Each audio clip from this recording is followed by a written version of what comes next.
Philippe Régorez est l'invité du Business Driver. Il est à la tête de Teamwork, une société de services informatiques présente sur plusieurs continents, dont le siège est à Genève. Il nous raconte son parcours atypique vers l'entrepreneuriat.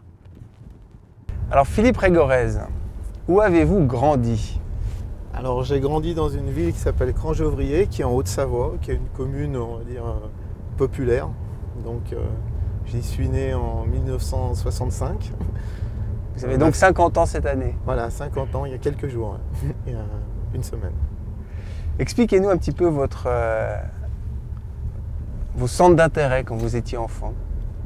Alors déjà j'étais quelqu'un qui aimait énormément l'extérieur. Donc effectivement tout ce qui était un peu salle de classe, astreinte, c'était très difficile. Et je vivais dans un milieu où on se retrouvait tous à l'extérieur. Donc dès la sortie des classes, on était dehors à jouer au ballon, à jouer un peu tout ce qui pouvait se faire dehors. Et puis on déployait beaucoup d'énergie. Donc on était dans un milieu très collectif où pour faire sa place, il fallait jouer des coudes, jouer du verbe, enfin être très vif, quoi. Donc un apprentissage de la vie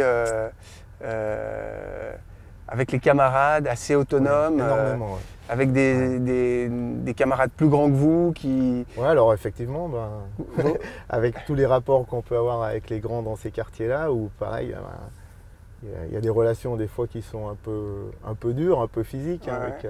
avec de la bagarre, et puis aussi du protectionnisme. C'est une question d'affection, des fois des plus grands vers les plus petits, puis qui se répètent les uns vers les autres en fonction des affinités. C'est vrai que ça crée des liens quasi fraternels entre des membres de gens qui ne sont pas d'une même famille. Donc une grande fraternité, ouais. Et l'esprit collectif. Oui, et puis, d'un autre côté aussi la rivalité. Donc c'est un peu un peu ce qu'on retrouve quand on est chef d'entreprise. Dans la société, c'est-à-dire voilà, tout le monde ne rêve pas de vous voir briller, mais à côté de ça, vos copains, voilà, vous êtes prêts à tout partager avec eux, quoi. Et puis vous êtes content de les voir réussir aussi. Et dites-moi, l'école, c'était pas votre tasse de thé à l'époque? Alors j'étais un bon élève, voire un très bon élève, notamment dans les petites classes. Alors après ça c'est compliqué parce que j'ai de plus en plus d'énergie à dépenser, et puis le milieu scolaire laissait de moins en moins de place à des activités comme le sport, comme la récréation. Donc je pense que quand on a une nature hyperactive, c'est un peu plus délicat. Et puis quand on est dans les petites classes, on a un enseignant par année qui apprend à vous connaître avec votre sensibilité, qui a un rapport de proximité plus fort. Après, quand on se retrouve avec des professeurs qui vous voient quelques heures de la semaine, dans un groupe de 30 ou 35, eux, ils sont là pour vous donner les cours. Et il y a plus cet affectif, cette compréhension, cette sensibilité qu'il y a dans les petites années. Alors du coup, ça crée un environnement, on va dire, plus conflictuel, en plus avec des gens qui, des fois, attendent de vous que vous soyez un élève extrêmement brillant. Et puis vous, votre préoccupation, c'est pas forcément d'être le premier de la classe, mais plutôt d'être le soir au milieu de vos copains. Après, avec l'âge, d'être intéressé par les filles, par les mobylettes. Et voilà, donc vous gérez l'école à minima. Donc... Et qu'est-ce qui ne vous intéressait pas? C'était plutôt le poids de la hiérarchie ou les matières, ce qu'on essayait de vous enseigner, ou vous aviez d'autres centres d'intérêt déjà à l'époque? Non, alors je pense qu'au niveau des matières, j'aimais bien les matières, mais il y avait une perturbation, je pense, assez affective avec les enseignants, parce que les enseignants ont beau être des adultes, ils ne sont pas tous forcément très équilibrés. Donc des fois c'était source de conflit. Et puis surtout je pense que dans le système scolaire, enfin on en parle souvent, mais si vous avez compris quelque chose à la 3e minute et puis qu'on vous l'explique pendant 3 heures, vous avez tendance à vous disperser, quoi. Ce qui fait d'ailleurs vous pouvez réussir à obtenir des résultats en étant extrêmement peu attentif. Moi je suis un élève qui n'a jamais travaillé le soir, jamais. Mes parents m'ont jamais vu ouvrir quelque chose chez moi le soir en rentrant, quoi. Donc ouais, il y a un décalage qui se crée. Et puis alors dans le temps, voilà, c'est parce qu'on comprend trop vite, mais à force de peu apprendre, on peut se retrouver aussi en difficulté parce que on n'a pas appris ou pas appris à apprendre. Ouais, et ça c'est quelque chose de délicat à gérer. Ouais. Et donc, puis après, à quel moment, donc, vous avez votre cursus scolaire qui se poursuit. Et puis, qu'est-ce que vous vous dites? Je vais prolonger mes études, je vais faire de longues études. Quel est votre parcours? Je vais essayer de quitter l'école le plus vite possible avec une formation concrète. Moi, la volonté, c'était de faire un bac et d'être totalement indépendant à 18 ans. Mais c'est à 10-12 ans, j'avais déjà cette volonté-là. Hein. Donc, je voulais être indépendant. Je voulais être indépendant de mes parents. Et du coup, j'ai choisi une filière qui était une filière comptable. Qui me permettait d'avoir, dans mon esprit de l'époque, d'accéder à un métier dès la sortie du bac. Alors la difficulté de cet exercice-là, c'est que par rapport à ce que je viens de dire précédemment, on se retrouve avec des élèves qui forcément apprennent pas au même rythme que vous. Alors là, vous êtes encore plus détaché, vous avez même du mal à physiquement rester en cours, quoi. Enfin, ce qui était mon cas, du coup. J'étais assez souvent absent. Mais ouais, la vraie volonté, c'était l'indépendance. Et puis, vu que j'étais d'un milieu modeste, je voulais aussi ne rien coûter à mes parents et me rendre totalement indépendant d'emblée, quoi. Et qu'est-ce que vous faites comme formation? Une formation plutôt manuelle? Non, alors moi j'ai fait une formation en comptabilité parce que, manuel, malgré le fait que mon père, lui, était mécanicien dieseliste, mais je pense que c'était aussi dans ces années où il y avait énormément de gens qui travaillaient dans le secteur primaire ou secondaire. Et je me rappelle de mon père qui me disait « jamais tu te serviras de tes mains ». Donc ça, je pense que ça a assez bien marché. Et même si j'ai eu quelques preuves qu'on souhaitait que je me dirige dans ces voies-là, électrotechnique, mécanique, ou... Enfin moi, typiquement, j'aurais plutôt dû aller dans une dimension scientifique, hein, mais c'était pas vraiment mon...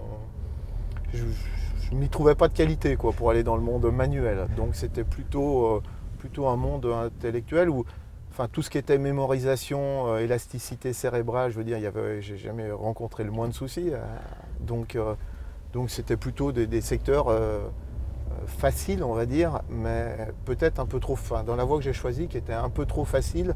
Et du coup, à l'adolescence, c'était un peu compliqué à assumer, quoi, parce que c'était ennuyeux. Ah, c'est ça, voilà, c'est ça. Et à quel moment, donc, comment se passe votre insertion? Donc, vous finissez vos études, je présume que vous réussissez votre diplôme en comptabilité. Oui. Et c'est le bac, hein, donc je passe un bac à l'époque. Donc un bac en comptabilité, donc vous êtes sur le marché de l'emploi et vous cherchez du travail et vous vous mettez à travailler. Alors voilà, donc qu'est-ce qui se passe? J'étais aussi quelqu'un qui voulait absolument pas rester inactif. Donc et pas m'inscrire notamment au chômage. Et en France, donc, où j'ai grandi, il y avait le service militaire à l'époque. Donc ce qui s'est passé, c'est que dès que j'ai eu mon bac, j'ai devancé l'appel pour faire l'armée le plus tôt possible, pour là être libéré de l'exercice militaire.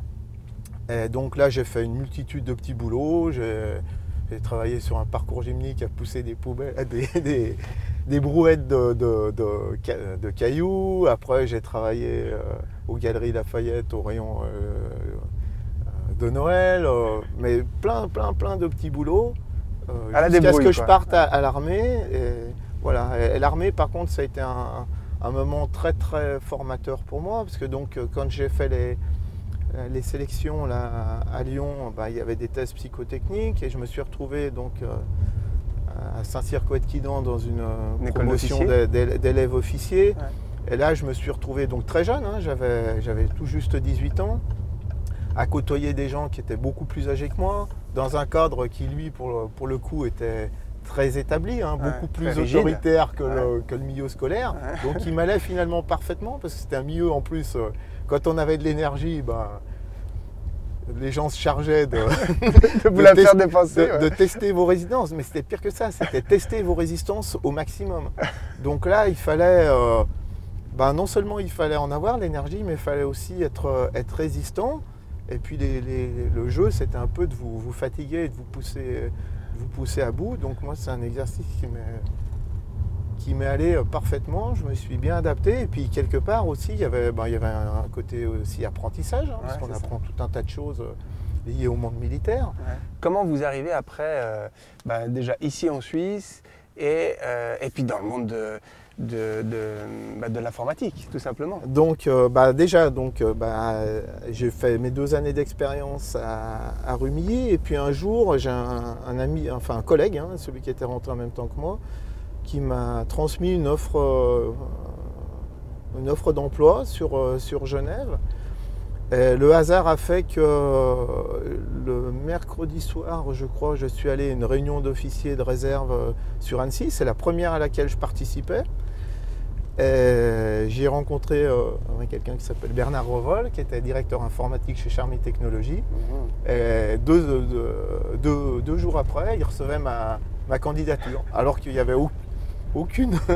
je n'en avais pas parlé, donc il a reçu ma candidature. Lui était lieutenant-colonel. Vous n'aviez pas l'information comme quoi il était responsable? Non, pas du tout. Je ne savais pas que c'était lui. Donc c'est le pur hasard. Et voilà, donc lui a reçu ma candidature. Et puis je suis rentré donc chez Charmy Technologies.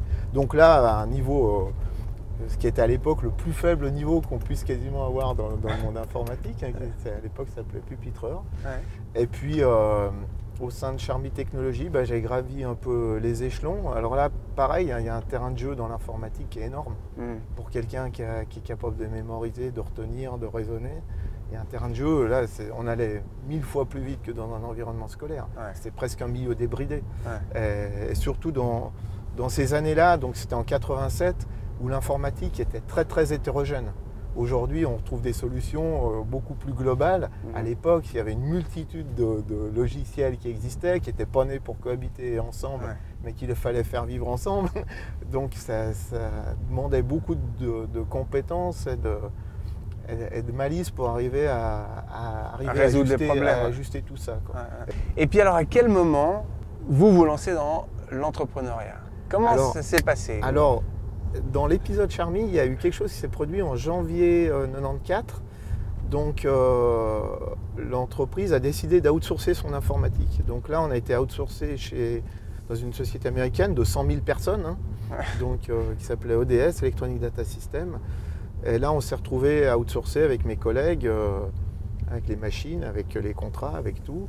Et là, j'ai vécu 5 ans de société américaine, en restant principalement dans la même entreprise. Je me suis retrouvé dans une société où, avec une culture très très anglo-saxonne du headcount, et de la finance, très impersonnelle, où finalement on disait que le personnel était ce qu'il y avait de plus cher à l'entreprise, mais en fait ce qu'il y avait de plus cher à l'entreprise, c'était surtout les actionnaires. Et voilà, où on payait plus facilement d'énormes parachutes dorés, qu'on arrivait à payer une prime de récompense de fin d'année pour un employé ultra méritant. Donc ça a été... Donc une vraie injustice. Ouais, ça a été une vraie injustice, et je me suis dit qu'il y avait la place pour faire quelque chose de beaucoup plus humain, de beaucoup plus expert.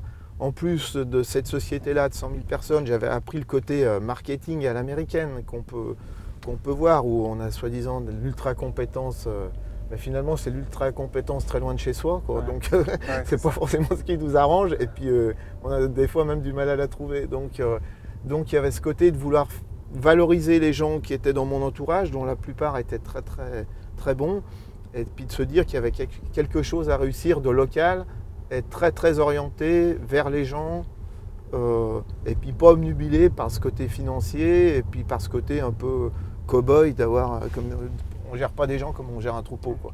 Donc c'est la motivation, ça. Voilà, dans votre démarche, il y a quand même une volonté de changer les choses, changer le monde. D'affirmer, oui, d'affirmer mes convictions, et puis d'aller voir ce que je pensais vrai, quoi.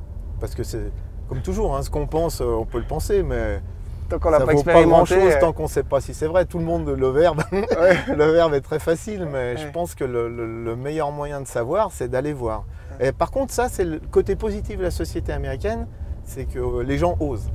On apprend aussi que finalement, c'est facile d'oser, quoi.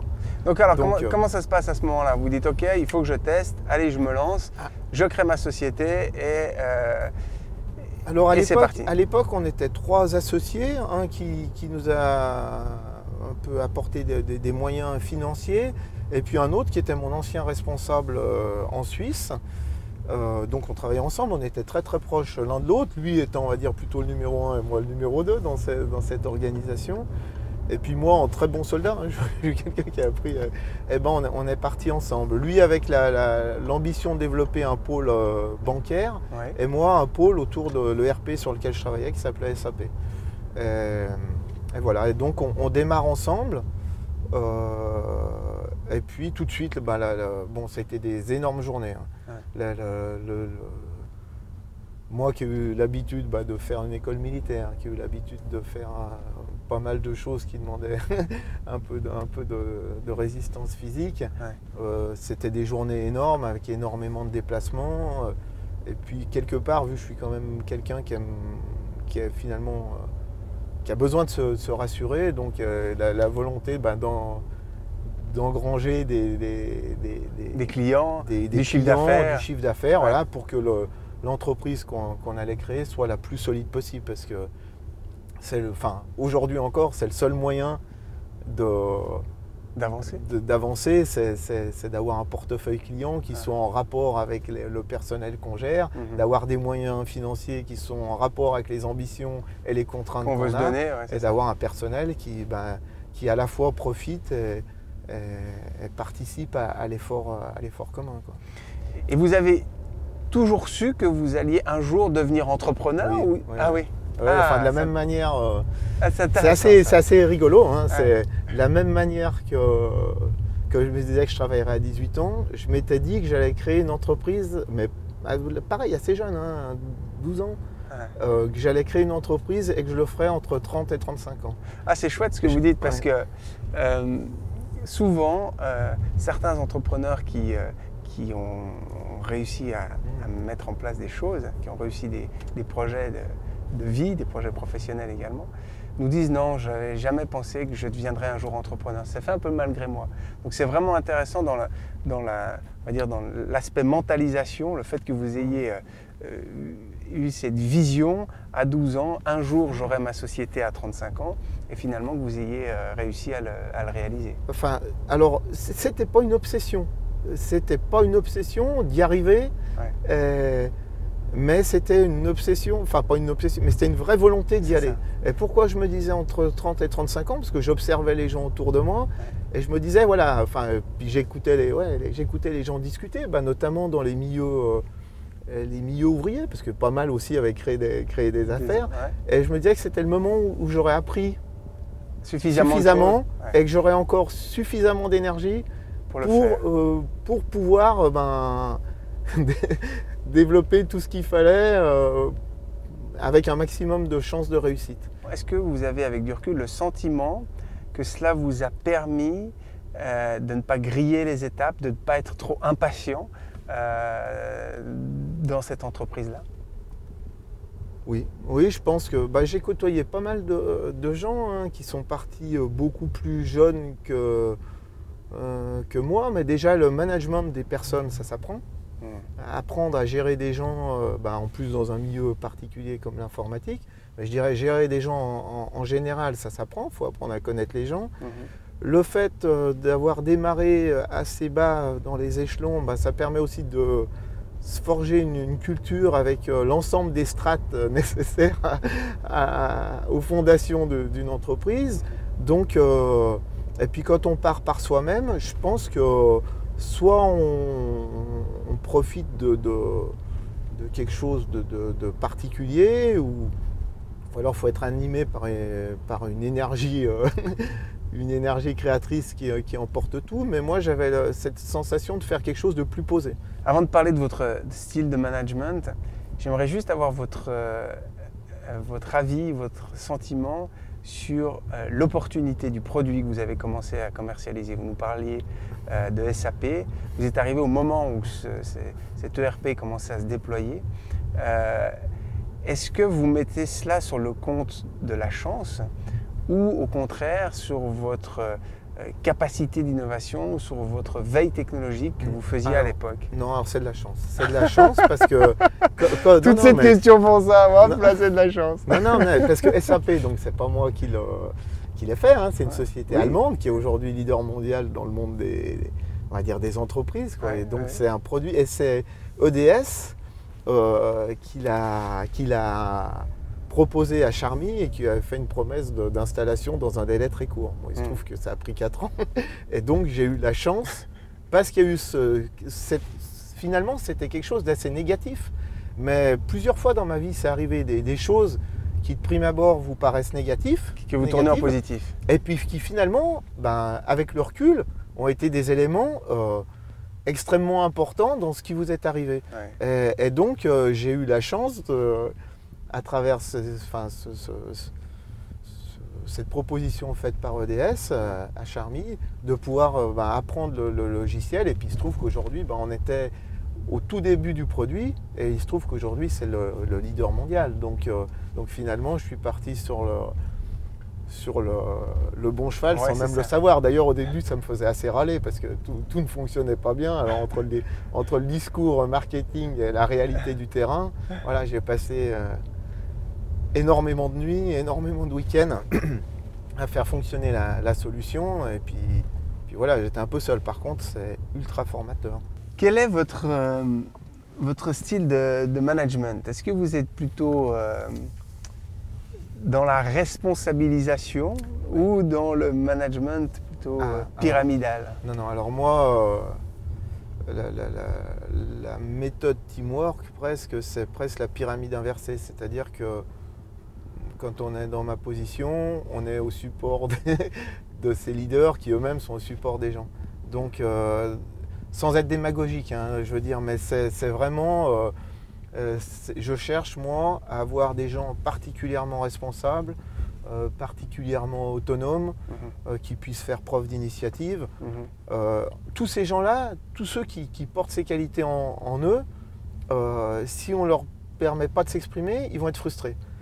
Et par contre, si on leur permet de s'exprimer, c'est des gens qui atteignent des niveaux largement meilleur. C'est comme un sportif qu'on entraînerait et qu'on compare à quelqu'un qu'on n'entraîne pas, quoi. Quelqu'un qu'on laisserait un peu végéter. Et donc vraiment, moi, mon optique, c'est de responsabiliser les gens et de leur donner beaucoup de liberté d'initiative.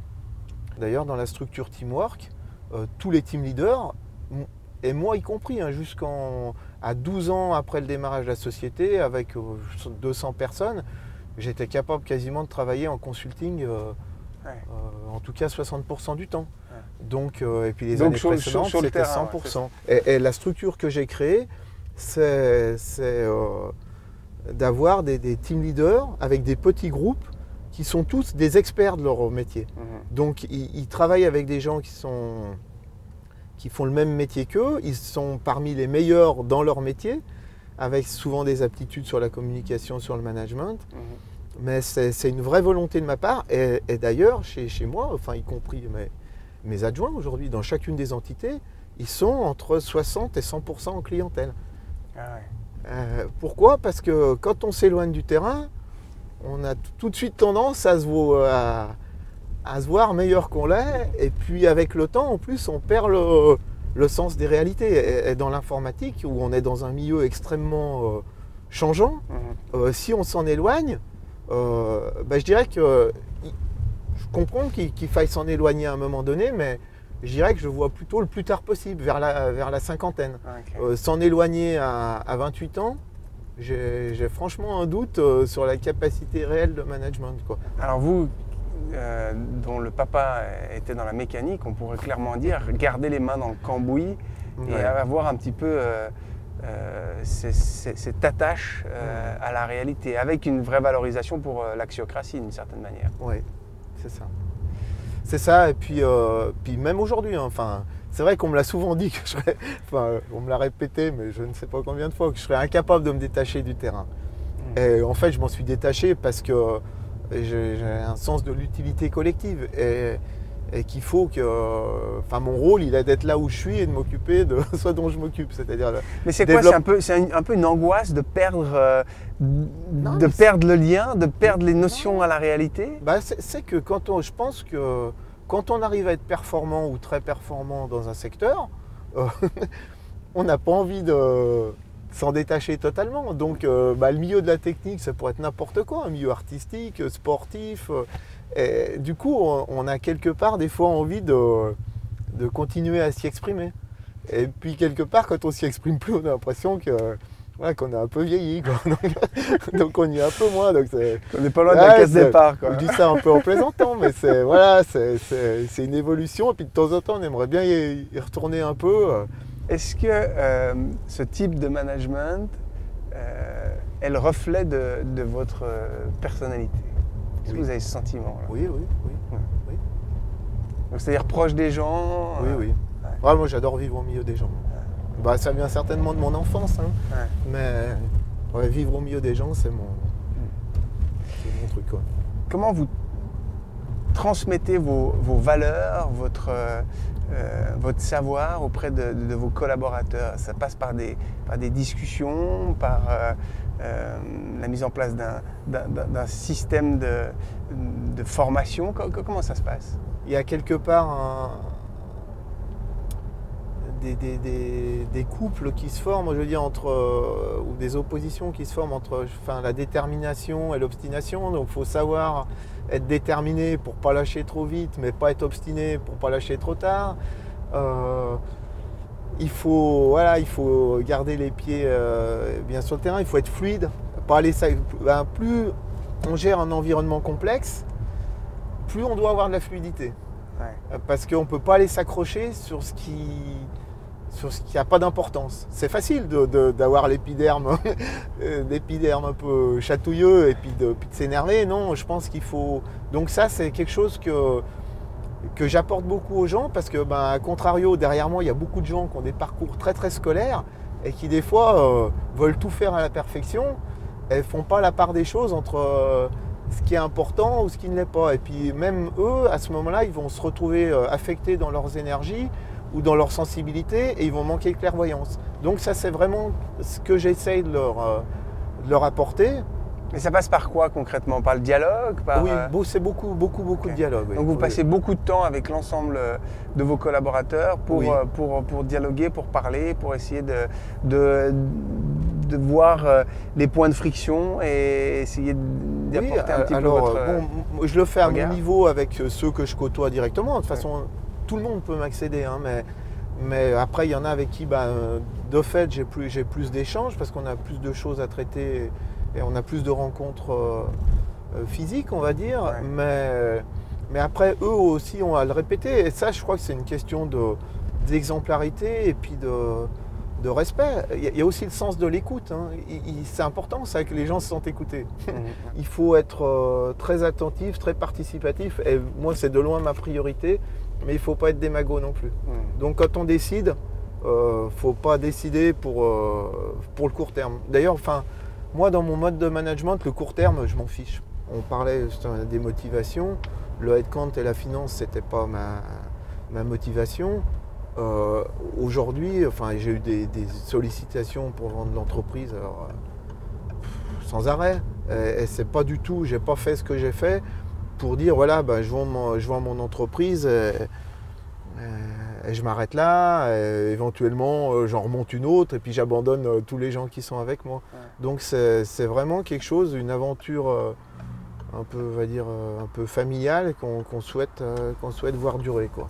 Et est-ce que vous avez des mentors?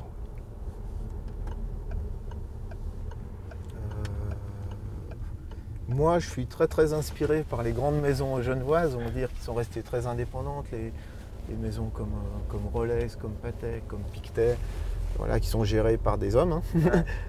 qui ont des longévités importantes, qui ont un niveau d'excellence important, où on est quand même encore dans des structures à taille humaine, avec des centres de décision qu'on côtoie, qui sont très proches, où il y a, voilà, donc des hommes, je ne pense pas, mais des entreprises, le fait d'avoir fait ma carrière à Genève principalement, je pense que ça m'a extrêmement nourri. Et je pense que justement, eux aussi, ce côté local de pas craindre et d'être capable de rentrer en compétition, je pense que c'est des valeurs qui se retrouvent en Suisse depuis depuis des siècles, hein, je pense que c'est quelque chose qui fait partie de ma façon de penser, oui. Et avec du recul, y a-t-il des décisions que vous regrettez d'avoir prises et d'autres au contraire sur lesquelles vous étiez convaincu dès le départ et vous avez eu raison de suivre malgré le fait qu'on vous les ait peut-être déconseillées?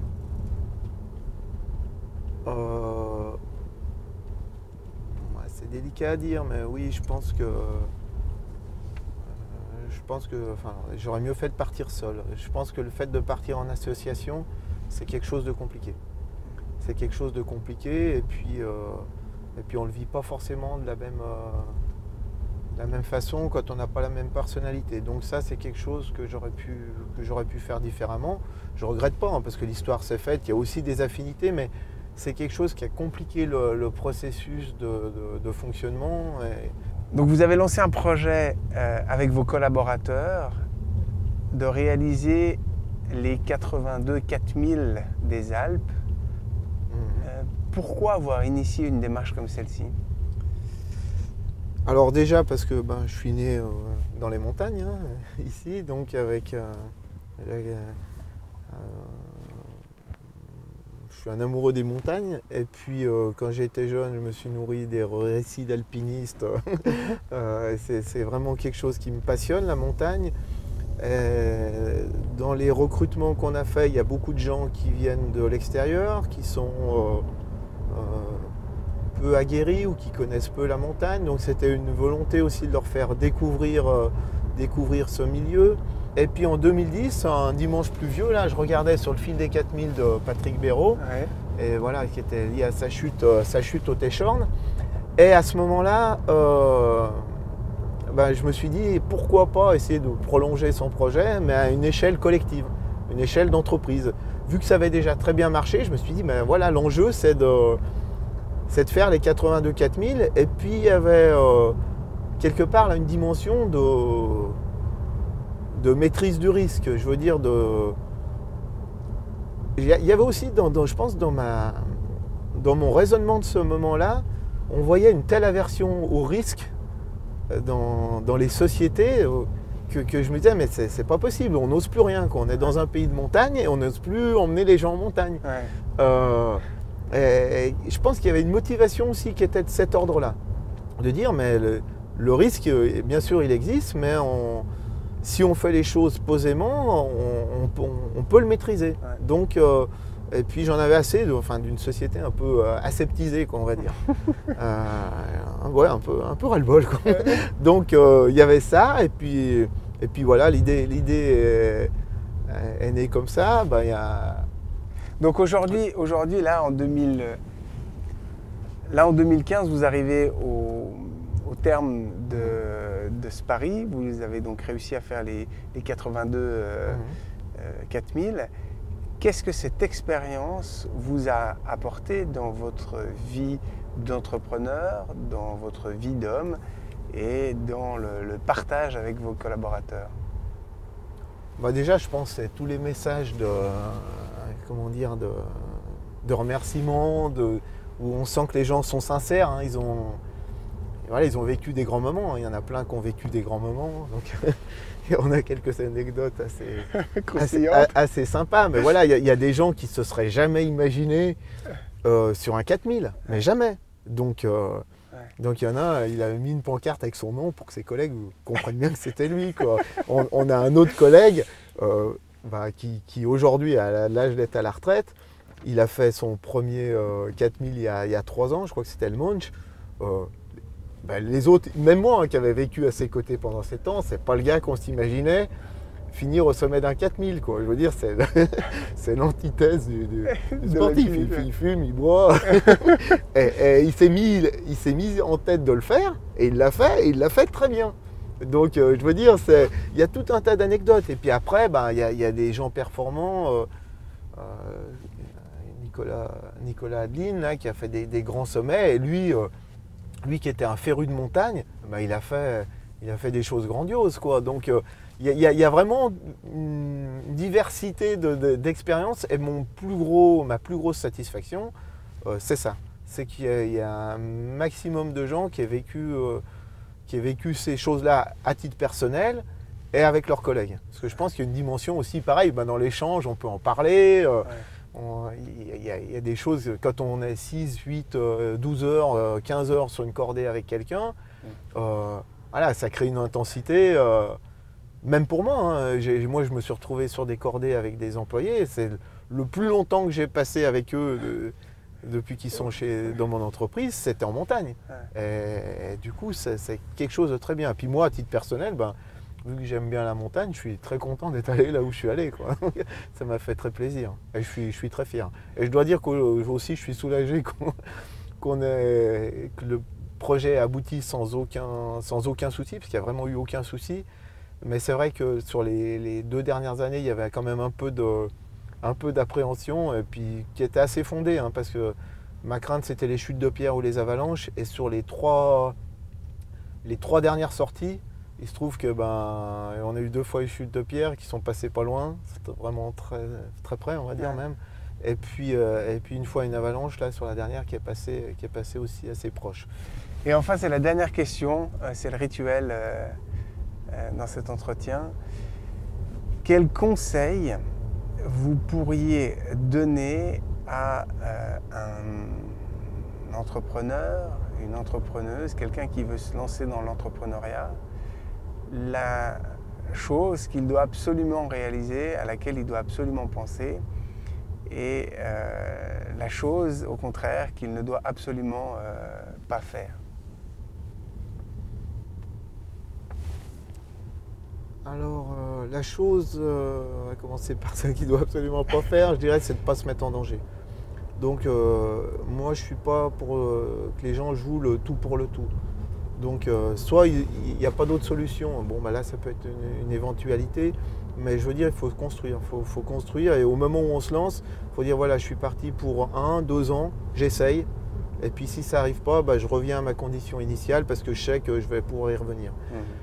Donc ça, je dirais que c'est la prudence. La prudence, il faut partir, il faut choisir le bon moment, il faut bien gérer son départ pour être pas dans une situation précaire qui va faire qu'on va être tout de suite chahuté si les choses ne se passent pas correctement, parce qu'il y a quand même le risque de se faire chahuter, et puis ça peut durer un moment. Hein. Donc je dirais, voilà, faut être patient, prudent, et après il faut oser. Une fois que ces éléments-là sont réunis, il faut oser. Et il ne faut pas lâcher. Voilà. Et après, voilà, c'est détermination, pas obstination, et fluidité.